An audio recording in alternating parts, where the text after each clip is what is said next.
Sustainability in the feed and aquafood industry. Is it a marketing buzzword or a true commitment? Sustainability is a hot topic, a challenge that everyone acknowledges but often struggles to tackle effectively. Are our efforts truly aimed at achieving long-term sustainability, or is it just another marketing-driven initiative? In this episode, I sit down with an expert from Alltech to hear their vision on this critical issue. How does Alltech approach sustainability? What challenges do they face, and how do they see the future of the industry evolving? If you ever wrestled with the same questions, you will likely recognize your own struggles in their story. So don't miss the discussion. Tune in now to gain valuable insights and inspiration for making sustainability a reality.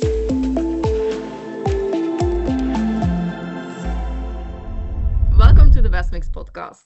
The podcast that tackles some tough questions in the industry, both in the feed, pet food, and aquafeed industry. And in today's episode, we have a guest speaker.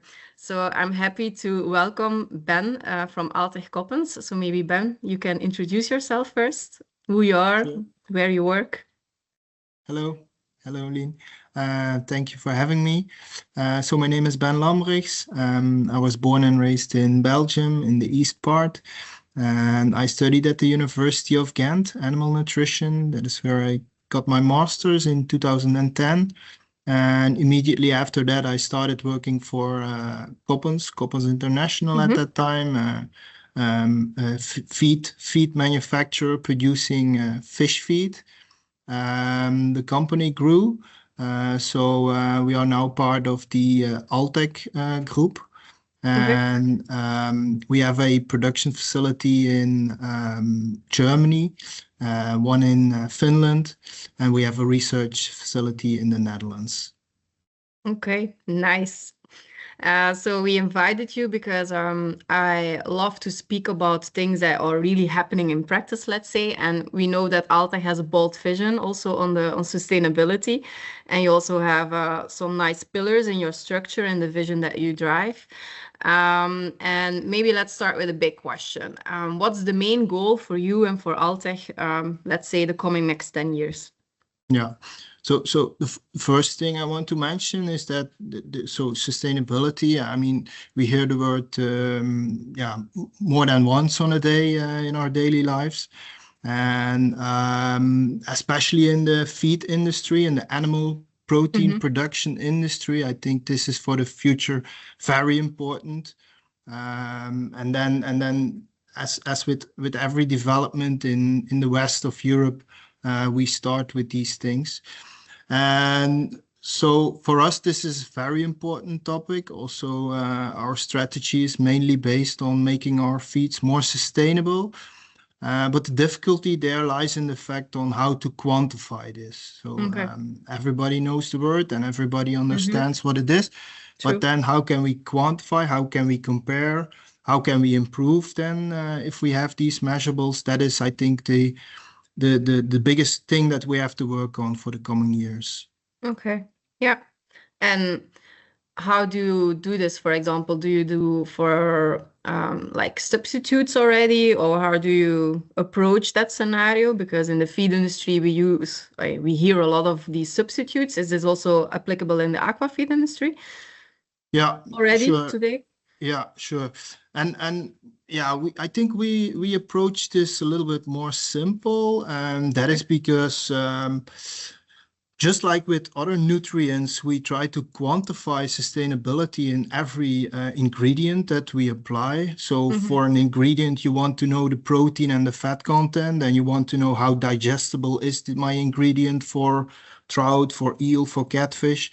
And on the same page, we now also want to know the effect on the planet, let's say. Yeah. And that is what we try to do for all our ingredients. And if we have that information, then it's simply least cost formulation, same as what we do already for years in the industry, of course, with Best Mix.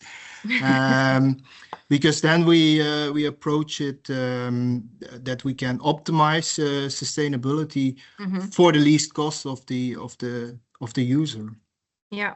And what kind of materials do you look for then? Because yeah, not every material is suitable, and you have some materials that are used in pet foods, which are allowed in aquafeed. Is there a kind of framework around it already?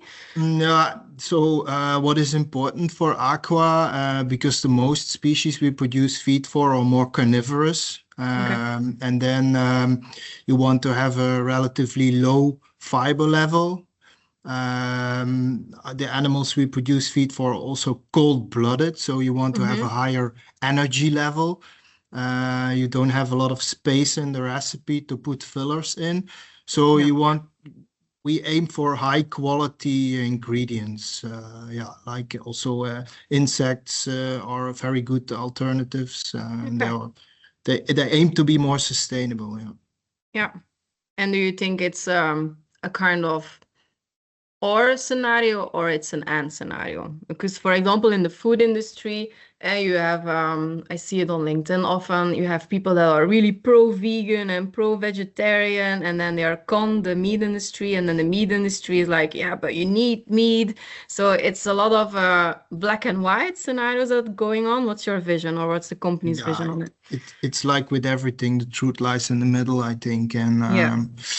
the problem with if I agree with you, you read it everywhere. And the problem what I have in reading these things is again that quantification. So they zoom Yeah. in on one aspect of sustainability, Mm-hmm. but they often forget others.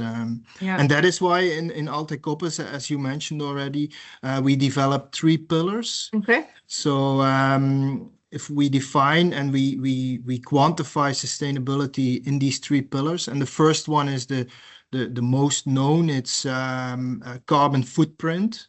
Yeah. So we know from our raw materials, but also from the factory and the transport, the inbound and outbound transport we have, how much kilograms CO2 is produced. And Mm-hmm. that makes that we can quantify that on the end product. So the user Yeah. can also select his feed based on the lowest or the best performing carbon footprint feed. Mm-hmm. The second pillar is that, and that is also something I personally believe, the animal feed industry is needed, and we need the animal feed industry to make edible products, animal Mm-hmm. protein from products that are not eaten by humans. Yeah. And already in 2024, more than 50% of the raw materials used by the Dutch feed industry was coming from byproducts. Okay. So, and that is something that we have to increase in the coming years. So we hope and we aim, and that's also our strategy, that in the future, 100% of the ingredients we use in feed, fish feed, is something that is not edible by humans anymore. Yeah. So that is the second pillar. It's a circular raw material. Mm-hmm. And then the third and last pillar is that we also we have to make sure that we pay attention to the marine environment. Yeah. So we use a lot of fish meal still in our diets, but also in 2024, 70% of that fish meal used by Alltech Coppens was already from byproducts, so from Mm-hmm. trimming. So again, byproducts from the fishery industries, which are not edible by humans. Yeah.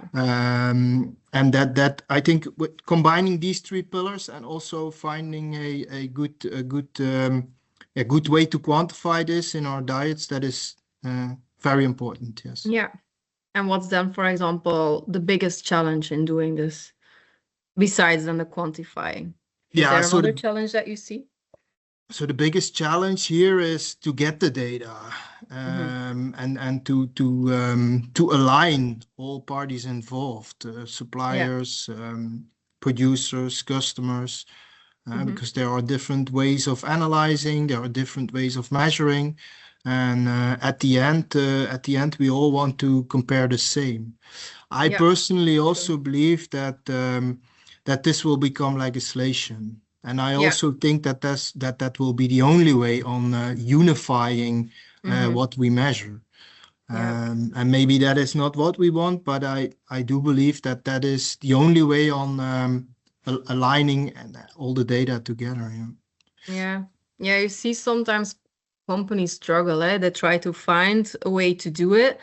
But sometimes I have the feeling that it's then more driven by marketing because you want to do a better product or whatever, but not because, yeah, the core truth behind it. And if that's not regulated, if there is no framework around that, then you will still try to figure it out in your best opportunities that you have for a personal goal, but not what we in fact want to do with it. It's a global goal, it's for the world, it's for the sustainability on higher level, but now it's still for me a bit marketing sometimes. Yeah, correct. No, the greenwashing thing, that is definitely the biggest threat on sustainability. Yeah. Yeah. Yeah.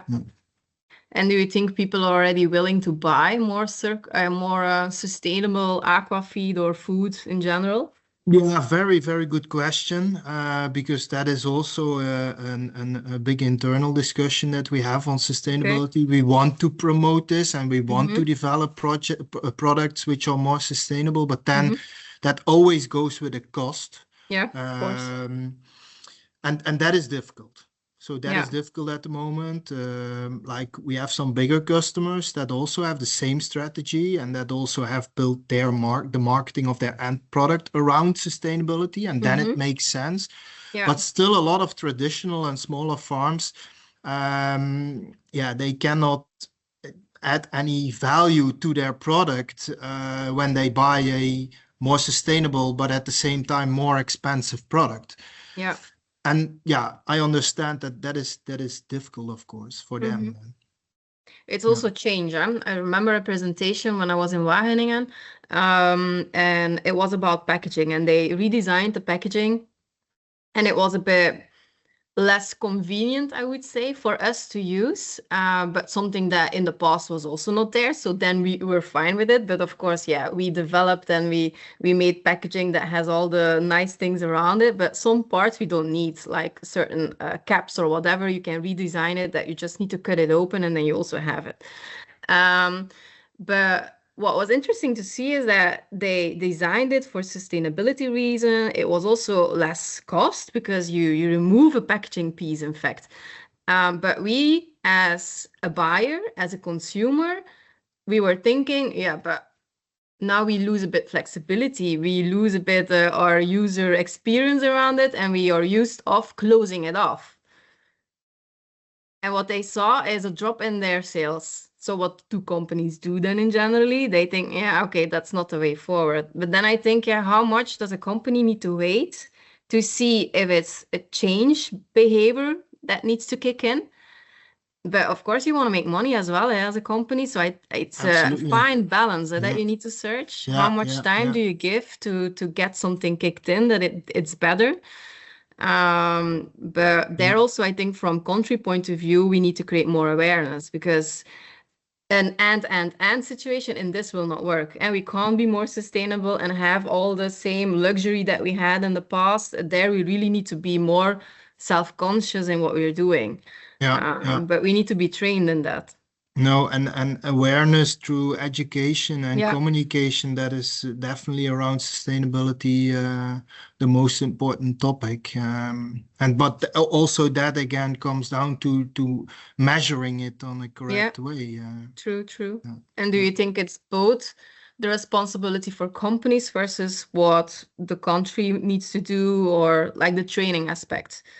Yeah, that's a good question. Personally, I strongly believe in that companies and businesses drive innovation. I think legislation and politics always makes it more difficult. Yeah, true. Which is also needed, of course. So I think the biggest innovations will come through companies and businesses. Yes. Yeah. If I hear that, for me, it's always a bit, who does the first domino, because sometimes you need a first domino to fall and the rest will follow. Because if everybody tries to do something and then steps back again because you see it's not working and competition is not doing it, so they still have their advantages, then we will never get there. No. So how do you see that then? How do you believe Alltech can mean something there? Yeah, so an example on that is also the insect meal. I mean, insect meal sounds very interesting, and also from a nutritional point of view, it Yeah. is also very interesting. It's highly digestible, high in Mm-hmm. protein. You have the chitin, so it's easy to produce. But then in Europe, we have so strict legislation that if we produce these insects, we can only feed them with approved byproducts. Yeah. But those are the same byproducts that we immediately can use directly one-to-one in a feed for fish, Yeah. poultry, or pork. Um, uh, Like the scraps of potato. Is that an example of it? that's an example. That's an example. Yeah, Yeah. or byproducts of the bakery Yeah. industry. Yeah.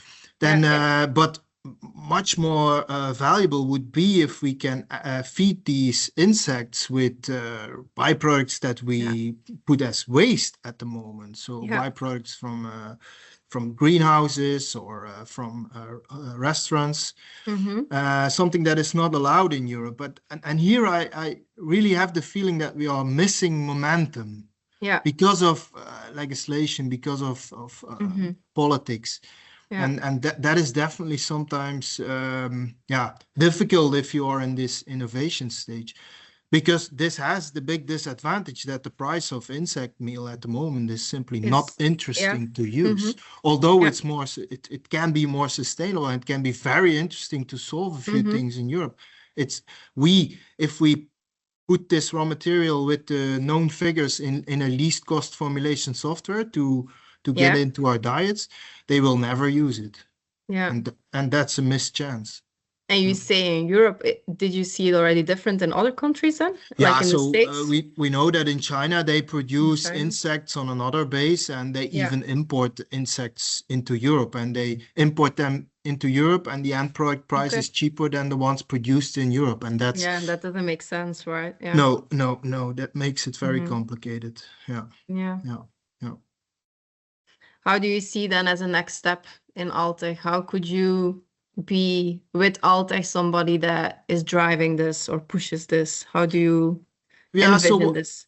what we try to do in Alltech, not only in Alltech Coppens, the fish industry, but also the other business Yeah. units within the bigger company, Mm-hmm. we try to tell the story.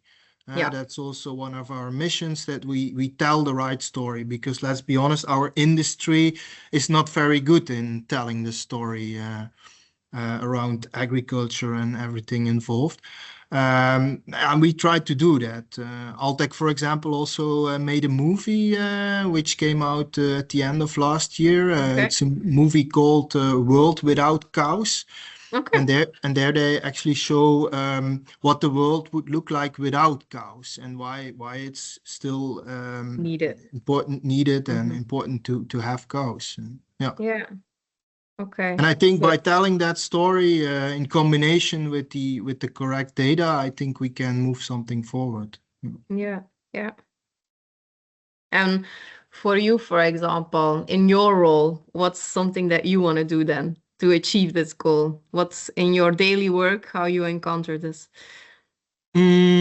Yeah, so what I try to do, because I mentioned it already a few times about collecting the data and measuring it, and I find that very important, and I also Mm-hmm. try to put a lot of effort into that with the team.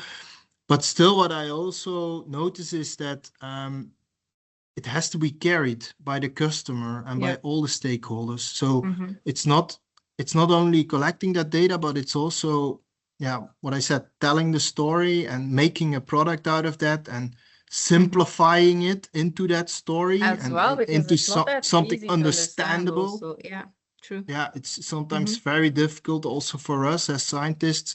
Yeah. So making this understandable for our farmers, for our customers, and for the end user, of course, that's very important. Yes, Yeah.